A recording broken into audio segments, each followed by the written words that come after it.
Olá, estamos de volta com o programa Resenha Livre. No bloco anterior, nós vimos o que as pessoas na rua acham sobre a liberdade de expressão. E agora vamos ver um vídeo do Supremo Tribunal Federal sobre o assunto.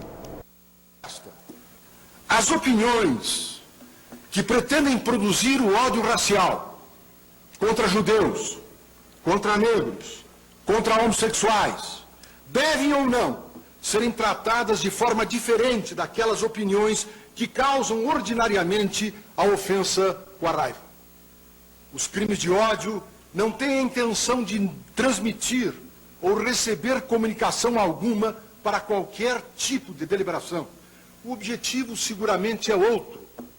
Não está na base do compromisso do deliberar democrático. O objetivo é outro. Querem, isto sim, impor condutas anti-igualitárias. Andréia, a gente viu que nesse julgamento foi muito comentado pelo Supremo Tribunal Federal uma decisão envolvendo a questão da liberdade de expressão na situação de um sujeito que publicou um livro dizendo que o Holocausto praticamente não existiu, era uma fraude, né? E causou toda aquela celeuma e acabou resultando nessa decisão que a gente viu aí, um fragmento dela com a opinião de alguns ministros sobre essa questão. Como é que é a questão do discurso do ódio no Brasil? Especificamente com relação a essa decisão do STF, que ela foi muito marcante, que foi uma discussão maciça em se saber o que é raça, o que seria violar direitos da raça humana, né? Então, ela foi marcada... Porque judeu não é raça. Não, não é. Não é raça. No caso, o preconceito era contra o povo judeu. Isso, o preconceito aí é que contra... foi a confusão toda. Isso, ficou entre o preconceito, né, para o povo judeu e o direito dessa pessoa se expressar sobre as opiniões que ela teria sobre o povo judeu. Dizendo que não houve holocausto, dizendo que vários aspectos relacionados a um direito de religião que ele teria. Então, ficou entre a liberdade de expressão dessa pessoa poder falar sobre os judeus, expressar o que ela pensa sobre o povo judeu de um lado, isso, e do outro lado a dignidade do povo judeu, e a igualdade violado. Isso. Então, o que o STF decidiu sobre esse discurso porque para o STF isso foi um discurso do ódio. Ele escreveu um livro discursando sobre ódio. Que é o hate speech, é o discurso do ódio. Discurso do ódio. O STF decidiu que condenou esse escritor, tá? Inclusive ele é um estrangeiro, ele teria que cumprir pena aqui no Brasil e tudo, mas ele vivia há muito tempo no Brasil já. Em virtude disso, a gente teve uma limitação da liberdade de expressão. Né?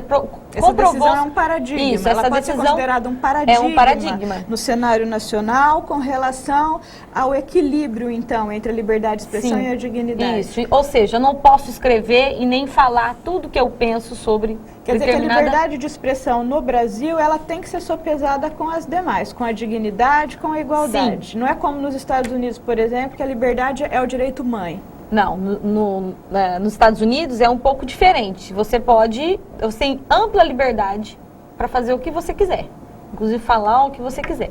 Aqui já é mais restrito. Igualmente no Canadá também. O Canadá, ele também preza pela dignidade, né? Tem que fazer um paralelo entre a liberdade de expressão e a dignidade da pessoa humana. Elas têm que estar em equilíbrio, isso. Quando a gente pensa em um país democrático, a gente vai sempre pensar em maioria, que a vontade da maioria deve prevalecer. A gente vai pensar em igualdade e a gente vai pensar em liberdade, não é? Se existir alguma restrição à liberdade, a democracia está ameaçada. Mas, por outro lado, se a liberdade for excessiva e começar, se as pessoas usarem a liberdade para violar a igualdade, né? Porque qual é a situação que a gente visualiza? As pessoas usam a liberdade de falar o que desejam, o que pensam, de crença, de expressão, de imprensa. As liberdades são utilizadas, muitas vezes, para veicular o pensamento. Só que, ao veicular o pensamento, nós temos um dos pilares, que é a liberdade, corroendo o outro pilar, que é a igualdade. Sim, isso. E aí o que vai acontecer? Se você viola a igualdade, há um desequilíbrio muito você grande. desequilibra o sistema democrático. Então, eu acho muito suspeito quando eu escuto falar, não, mas a liberdade, ela é uma prerrogativa da democracia. Sem liberdade não existe democracia. Porém, eu entendo sem que respeito à diferença também não existe se a liberdade corroer o outro pilar, que é a igualdade, também não pode haver democracia. Porque o exercício da democracia é justamente quando várias pessoas têm vozes, inclusive as minorias. Isso, as Aí se você minorias. tem uma voz contra A maioria uma minoria... tem que proteger a minoria no Sim, tem sistema que democrático. proteger a minoria, com certeza. Né? E aí Na se verdade, a minoria não tem dar voz... voz à minoria. Porque se ela quer proteger, ela vai proteger os interesses dela. Da maioria. Ela tem que deixar que a minoria se manifeste. Que a minoria diga o que ela quer. Acredito que essa liberdade ela só é válida até o momento em que ela não prejudica a conquista de direito dessas minorias. Então ela é válida até o momento em que eu posso opinar sobre, mas a partir do momento que isso prejudica a conquista dos meus direitos, a conquista de várias minorias que a sociedade apresenta, eu acho que é aí que começa a ser colocado esse limite em relação à liberdade de expressão e a preocupação em sustentar o Estado Democrático de Direito. Mirela, de onde é que vem o ódio entre os povos? Nós estamos ali falando aí sobre crimes de ódio, que isso existe no mundo inteiro. Sim. A gente teve recentemente várias situações com relação ao filme, com ofensa a Maomé e represálias, e guerras começam por conta desse ódio. Inúmeros malefícios que a raça humana tem suportado decorre desse ódio, entre raças, entre sexos, entre religiões. Como é que se explica isso? Eu acredito que através da questão do etnocentrismo, porque cada grupo tende a achar que a sua visão de mundo é melhor do que a visão de mundo dos outros grupos, né? Então o etnocentrismo é quando você coloca a sua visão como centro de tudo. E aí você acha que ela é a mais correta, a mais válida, a mais certa, e aí você passa a achar que todos os outros que não agem como você são inferiores. Então, para mim, é a falta de respeito à diferença que gera um discurso de ódio. E isso vem já desde a família, desde a socialização primária. Porque muitas vezes os pais não têm abertura suficiente para chegar para o filho e explicar uma série de coisas. Vamos pensar na questão do homossexualismo mesmo, né? Os pais não têm a coragem de chegar para um filho, para uma filha, e falar, olha, meu filho, nem sempre é homem com mulher, mulher com homem, há outras possibilidades, né? A criança não nasce com esse tipo de informação, não cresce com esse tipo de informação. Então ela vai crescendo achando que o modelo homem-mulher é o único possível. Quando ela se depara com outros modelos, ela foi criada desde o início a achar que esses modelos não são válidos. Então eu acho que para combater, na verdade, o discurso do ódio, a gente já tem que ter um olhar mais relativista, que é um olhar que mostra vários pontos de vista, várias possibilidades e que dá um valor para a diferença. E isso deve começar dentro da própria casa da criança e partir para as escolas, partir para a mídia, partir para vários outros setores. O que você está falando, Mirela, em outras palavras, é que o ódio, assim como o amor, se aprende. Sim. Não é uma coisa que é natural ou que é inerente ao ser humano. Não. É um aprendizado. Eu Do acho mesmo jeito que que nós aprendemos sim. a odiar, também nós podemos aprendemos a amar. aprender Eu a acho amar. que é uma coisa que vem realmente do aprendizado. Então, vamos pensar nas crianças especiais com algum tipo de deficiência, por exemplo, né? Se logo cedo elas são matriculadas numa escola comum e a professora, os alunos são incentivados a aceitar, elas vão aceitar, né? Não vai haver tanto preconceito. Agora, se a escola não incentivar, se a família não incentivar, não explicar, aí sim, essa criança vai crescer com medo da diferença. E aí a tendência é, quando você tem medo de alguma coisa, se ataca. Se ataca para não ser atacado, né? Então eu acho que Toda violência é fruto do medo. A violência é fruto do medo. Eu acho que ela é fruto do medo do desconhecido. Do medo do outro que não é exatamente você. Do outro que não é você, exatamente. Do outro que não é você, que não pensa como você e que aí ameaça toda a tua estrutura lógica, toda a tua estrutura simbólica, toda a tua estrutura que foi formada desde a escola, desde a família, né? Então, o outro, quando ele não é introduzido na vida da criança desde cedo, ele desestabiliza tudo aquilo que a criança aprendeu como verdadeiro. Você acha que desde sempre os grupos humanos se odiaram como hoje? Ou hoje se odeia mais, ou hoje se odeia menos?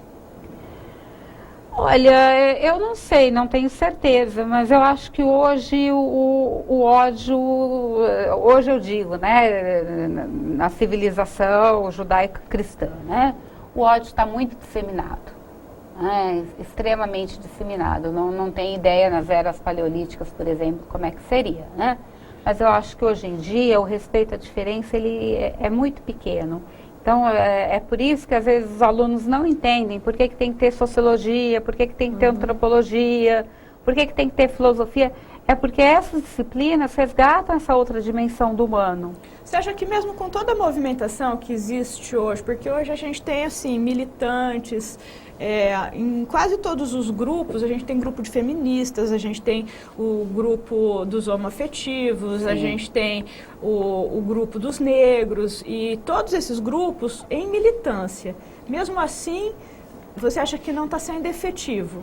Não é que não está sendo efetivo, é que é muito mais fácil você manter as coisas do jeito que estão do que mudar.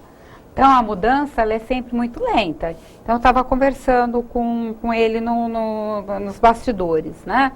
São Paulo já é uma cidade mais preparada para a diversidade, né? Já é uma cidade que aceita melhor a diversidade. Então, tem a parada gay, as pessoas vão, as pessoas assistem, levam as crianças, virou um programa de família. Aqui, por exemplo, já não há esse tipo de incentivo, né? Já é uma coisa mais do interior, de ser tradicionalista, de ser conservador. Então, eu acho que os movimentos sociais têm total importância, são fundamentais. Se não fossem eles, desde a década de 80, que estão aí manifestando, né, a gente estaria num cenário ainda pior, né? Então, eu acho que sim, os movimentos sociais têm uma força muito grande, mas essa força é um trabalho de formiguinha. É um trabalho de conscientização aos poucos, que algumas pessoas têm que ter abertura para aceitar e para exercer, mas que nem todos têm. E foi justamente o próprio surgimento desses grupos sociais que trouxe novamente para a pauta das discussões a questão da liberdade de imprensa. Porque se você pegar o humor, por exemplo, o humor feito na internet, as pessoas se preocupam muito com a questão, qual é o limite do humor? Uma vez no programa do Jô Soares, num programa de comemoração de 10 anos do programa dele na Rede Globo, ele levou, acho que, 10 humoristas no programa e ele acabou sendo o entrevistado. E um desses humoristas fez a seguinte pergunta para ele, qual que era o limite do humor? Aí ele brincou e disse que o limite do humor é morrer de rir. Acontece que a questão que a Andrea falou da liberdade, onde esbarra com a liberdade do próximo, a questão desse limite do humor, a questão da própria liberdade de expressão, eu acredito que está na individualidade. Porque muitas pessoas acreditam que o humor nasce através da diferença. Se você pega, por exemplo, uma população europeia, Suécia, Bélgica, por exemplo, que são pessoas aparentemente idênticas em questão financeira, em questão emocional, não tem o que extrair disso para virar humor. Agora, quando você encontra uma sociedade, um grupo minoritário que apresenta supostas diferenças, o humor ele nasce através disso. Essa individualidade que seria o limite da liberdade de expressão. Porque se eu falar de determinada pessoa, olha, fulano é isso, fulano é aquilo, eu tenho total condições e mecanismos para que eu entre no Poder Judiciário, que eu consiga uma ação através do Judiciário, para que eu possa, de certa forma, ter um respaldo dessa minha dignidade que foi atingida. Você está falando que se você fizer a piada contra uma pessoa, você tem reparação possível. Se for contra um grupo... Assim, como a gente tem essa dificuldade no próprio controle, eu acho que trazer a individualidade nessa questão de prejudicar a imagem, de agredir a própria dignidade seria um começo mais louvável para esse tipo de controle em relação qual que é o limite da expressão. Porque é difícil você Se controlar você parar para pensar, piada ou é de loira, discrimina. de Ou é de gay, judeu, ou é de Gordo. português, Negro. negro. ou é de negro. A única Deficiente piada que também. poderia sobrar é de papagaio. Ainda assim tem palavrão. Piada de papagaio sempre termina com palavrão. Então, como Tem é que aquelas seria? A línguas gente de não consegue português. pensar, né? A gente vê uma disseminação da exclusão em todos os âmbitos. Exclusão social desses grupos que são diferentes, né? Diferentes da normalidade. Sim, se a gente começar a pensar os programas que existem, eles todos se assentam. A graça é sempre a exploração do... Agora também tem uma coisa interessante, a exploração do pobre, né? Sim. Do pobre lá dentro do ônibus, desdentado. Né? Parece que agora passou a ser um mote interessante também.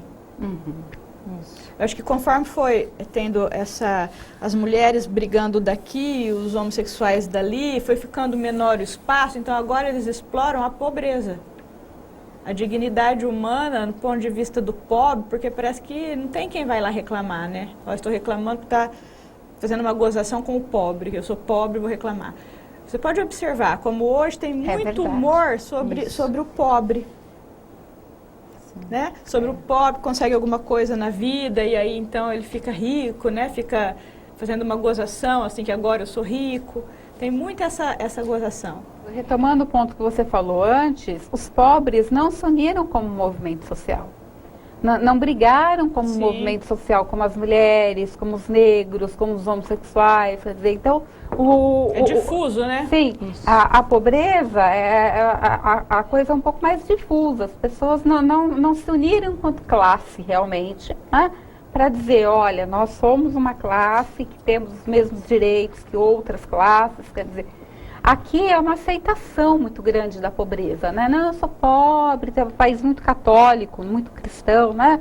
Sou pobre porque Deus quis que eu fosse pobre. É a porque naturalização assim da mesmo, pobreza, né? Pobreza, A pobreza é coisa naturalizada. natural, né? E como ela é naturalizada, a pobreza é paisagem, né? Eu estava vendo agora o negócio da Copa, né? As imagens do Maracanã, do Cristo Redentor, e ao fundo a favela e o Galvão Bueno. Olha que imagem linda, que imagem maravilhosa, essa imagem, um cartão postal para o mundo. Eu pensando, pô, quer dizer que agora a favela virou cartão postal. Né? Deve ser justamente por esse motivo que esses humoristas ou qualquer outra pessoa estão atacando essa questão da pobreza, porque a pobreza ela é universal. Então existe o negro pobre, a mulher pobre, o gay pobre, o gordo pobre, qualquer minoria que possa participar de uma forma mais universal dentro dessa área Eu que é a acho que pobreza. os gordos também, você tocou num Isso, ponto interessante. gordo. Hoje os gordos, eles são muito discriminados nos programas São. humorísticos. Eu acho que os gordos tinham que se unir. Eu estou até pensando em encabeçar um movimento nesse sentido. Porque hoje tem muita gozação com o gordo. Né? Sim. Então eles parecem que vão procurando aqui e ali para fazer a gozação com aqueles que ainda não se organizaram. E também porque teve a explosão do culto ao corpo aqui no Brasil, desde a década de 90, que a questão da magreza se tornou uma coisa muito veiculada, né? Então, daí advém uma cultura lipófoba. A gente tem medo da gordura, na verdade, né? Eu tenho muito medo, mas não adianta, porque ela me persegue. Andréia, a gente está vendo agora, parece que entrou assim na moda, né, jurídica, o assunto do direito ao esquecimento. Bom, o direito ao esquecimento, ele está muito em voga hoje em virtude do Marco Civil da Internet. Isso aí é uma construção do direito não, né? Na verdade, da realidade internacional, por conta da internet. O Google, que é o sistema de buscas atual, que praticamente o mundo inteiro utiliza, ele está recebendo muitas ações de pessoas que tiveram seus nomes, né, incluídos nas buscas do Google. Eles estão pedindo a retirada dos seus nomes das buscas do Google. Todos nós aqui temos nossos nomes no Google. Se eu digitar o meu, vai aparecer um monte de coisa lá, se o de vocês. Sim. Quer dizer que qualquer pessoa pode pedir para tirar o seu nome do Google. Sim, não é o nome foi incluído hoje, né? Vamos dizer, um fato relevante para a sociedade. Uma notícia. Isso, uma notícia, um fato que tem relevância para todos da sociedade. Então, meu nome foi incluído hoje, não é automaticamente que eu vou entrar com uma ação e vai ser retirado. Ele precisa estar presente ali, principalmente se esse fato faz parte da sociedade, ele reflete o que a sociedade procura, dificilmente eu vou conseguir Porque aí, retirar meu nome. se você retirar nesse caso, aí você está violando a liberdade de imprensa. Sim, e liberdade então, de se eu informação. dei causa a uma notícia, eu não posso retirar. Não. Agora, se alguém está falando de mim qualquer coisa... Isso. Agora, vamos supor, um hacker invade meu computador e lança fotos minhas nuas na internet.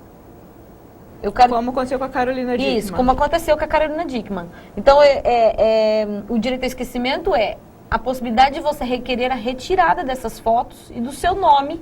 Não, mas não vai adiantar nada, porque Não vai todo adiantar mundo já nada. salvou as fotos dela. Sim, porque basta alguém salvar e depois, futuramente, postar novamente que aquelas fotos vão estar ali na rede novamente. Entendi. É uma necessidade? É, para resguardar os direitos da personalidade, os direitos individuais e a dignidade do indivíduo. Só que é muito difícil conseguir hoje. A internet ainda não tem então, não é uma um solução método. também. Não é uma solução. A internet ainda não tem um método para resguardar o direito ao esquecimento. Acho que a solução ainda depende de muita discussão, não é, Mirella? Sim, depende de muita discussão, porque realmente há um conflito entre os direitos, né? E também cada povo valoriza um aspecto. de alguma forma um em detrimento do outro. Exatamente. Há um longo caminho para seguir, mas como eu falei anteriormente, acho que o principal caminho desde que a criança nasce, já ir socializando essa criança no mundo de diferenças, né? Já ir mostrando para ela que a diferença existe, que a diferença é uma coisa positiva. Esse, para mim, é o caminho. Ok. Eu agradeço a presença de vocês. Infelizmente, o papo tá bom, mas o tempo já está esgotado. E queria dizer que o tema ainda daria pano para manga de muitos programas, mas eu acho que é importante a gente começar a discutir, né? Para levar as pessoas a alguma espécie de reflexão com relação a isso. Se bem que a gente nunca vai conseguir alcançar, porque quando você pensa, a internet já lançou alguma coisa nova e eu acho que nós entramos agora num ritmo frenético de transformações decorrentes da sociedade da informação e os sociólogos, os antropólogos, os filósofos, eu acho que todo mundo junto precisa pensar em um caminho para isso. O programa Resenha Livre fica por aqui e até a próxima!